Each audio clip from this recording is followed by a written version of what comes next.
Taong 2002, panahon ng kampanyahan nang naganap ang kwentong ito. Nalalapit na noon ang local election. May kinaaaniban na partido ang tito ko noon na naghahanap ng mga makakatulong na mga teenagers sa pangangampanya. Kailangan na maraming kasama yung tumatakbong SK chairman ng partido nila. Dahil walang pasok sa school, ay nagpaalam ako sa mga magulang ko na sasama at pumayag naman sila.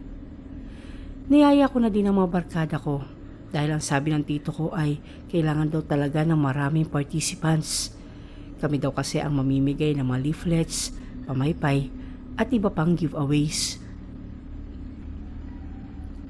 Sumama naman ang 4 sa barkada ko na pawang mga babae rin. Ito ay sina Zaira, Yani, Wilma at Vicky. Ang habol lang namin sa pagsali na yon sa kampanyahan ay ang laksalaksang pagkain sa mga barangay na dadayuhin namin. 50 na barangay ang kinakailangan kasi na mapuntahan. Pero kalaunan ay nalaman ko rin mula sa tiyuhin ko na babayaran daw pala ang araw namin.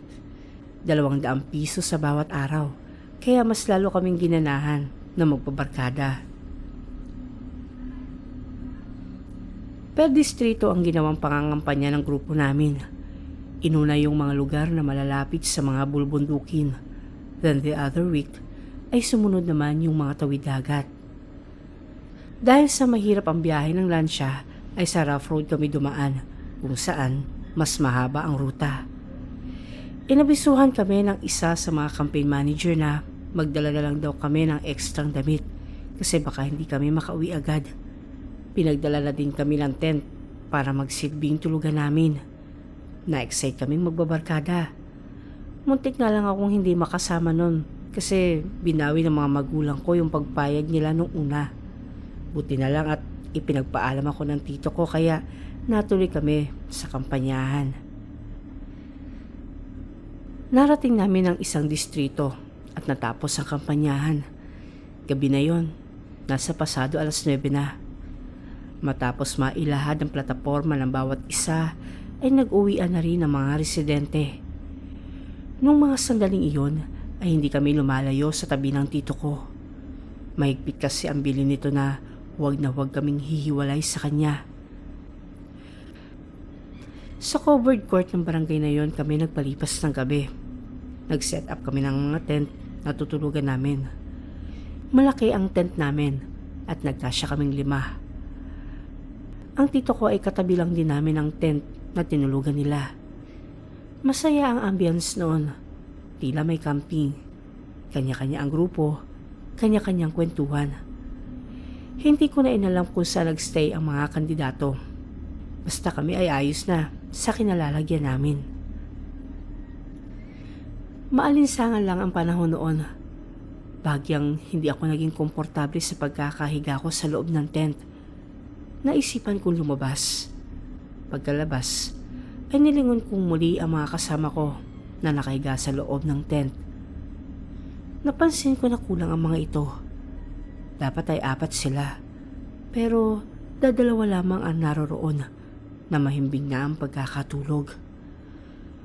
May pagtatakang luminga ako sa paligid. Nagbaka sakali na mahagip ng mga mata ko ang 2 buang na sina Vilma at Zaira.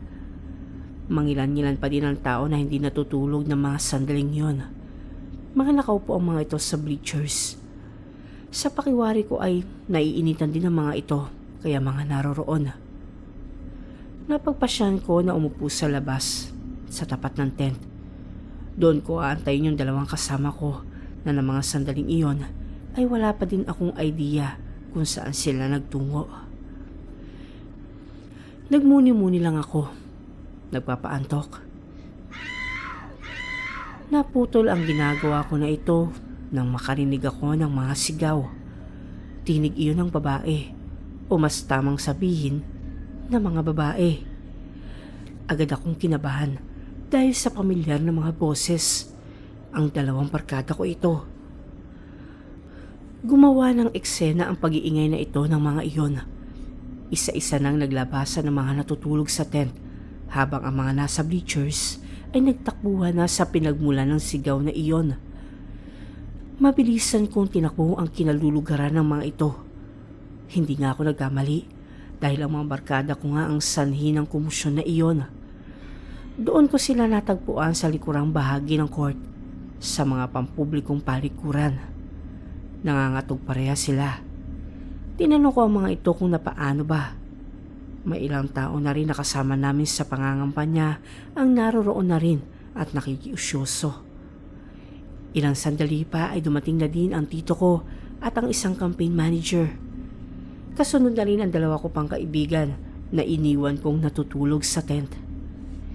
Iginiya ng mga miron ang dalawa kong kaibigan patungo sa covered court na halos hindi pa din makausap. Walang patid ang pagluha ng mga ito. Inabutan namin sila ng inuming tubig, ngunit tila wala silang mga lakas sapagkat hindi nila maigalaw ang mga braso at kamay para makainom. Kung kaya inalalayan na lamang namin sila para makainom at kumalma. Maya-maya pa ay may dumating na 2 ginang na kasama din namin sa grupo. Dito namin nalaman ang mga nangyari. Ayon sa 2 ginang ay nagtungo sila sa palikuran na yon dahil sa nadudumi ang isa sa mga ito. Hindi naman daw kayang tumungo ng isa doon ng walang kasama, kung kaya niyaya nito ang isa pang ginang.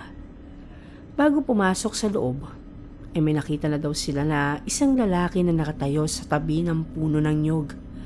Nakasuot daw ito ng pantalon at long sleeves na kagaya ng suot ng mga magsasaka. Ang isip nila ay residente lamang ito sa barangay na yon. Dagdag pa ng ali, ay binaliwala lamang daw nila iyon dahil wala naman daw itong sinasabi o ginagawa.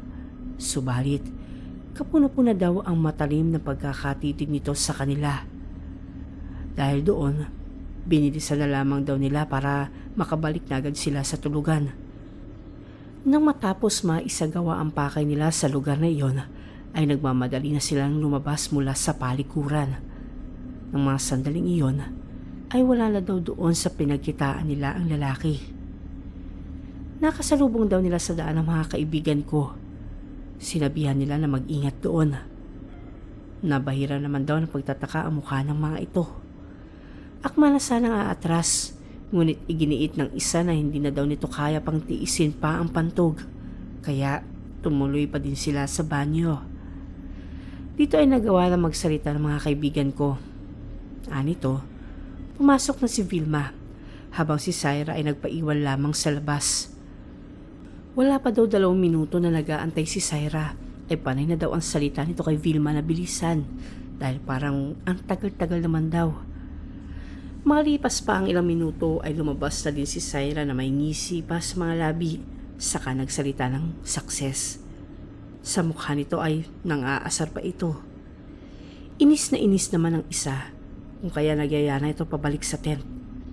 Nang walang ano-ano, ay may biglang sumulpot sa daraanan nila na isang lalaki na nanlilimahid ang itsura. Mapula rin anila ang mga mata nito, saka tumutulo ang mga laway. Kapansin-pansin din ang matatalas at nakausli na mga ngipin. Umaangal pa ito ng bahagya. Yung animoy aso na nagtatangkang mga gata. Hindi rin normal ang kilos nito dahil ang likod nito ay bahagyang nakabaluktot. Bigla daw nitong hinaklit ang kamay ni Syra at nasa akto na mangangagat. Napasigaw daw ito dala ng sobrang sindak. Si Vilma naman ay napatulala, ngunit napahiyaw din dahil sa biglang pagkahawak sa kanya ng isang babae na halos ganon din ang itsura. Akma na rin itong sasakmalin siya, ngunit nagawa daw niya itong sipain, dahilan para matumba ito at makahulog po siya sa pagkakahawak nito. Nagmamadali na rin niyang tinulungan ang kaibigan. May nakita itong paso sa gilid ng banyo. Agad niya iyong inihampas sa ulo ng lalaki nagpupumilit pa ring manakit kay Syra. Tumumba ang lalaki, kaya mabilis na hinila ni Vilma si Syra saka kumaripas ng takbo. Sinabayan na din nila iyon ng ubod lakas na pagsigaw. Nakadama ng takot ang ilan sa mga kasama namin. Ang mga barangay tanod at ilang kagawad ng bayan na yon ay aligaga na rin dahil sa pangyayari. Nagronda sila sa paligid para mahanap kung sino ang may gawa ng pananakit na iyon sa aming mga dayo na itinuturing nila ng mga bisita. Subalit, bigo ang mga ito na mahanap ang mga iyon.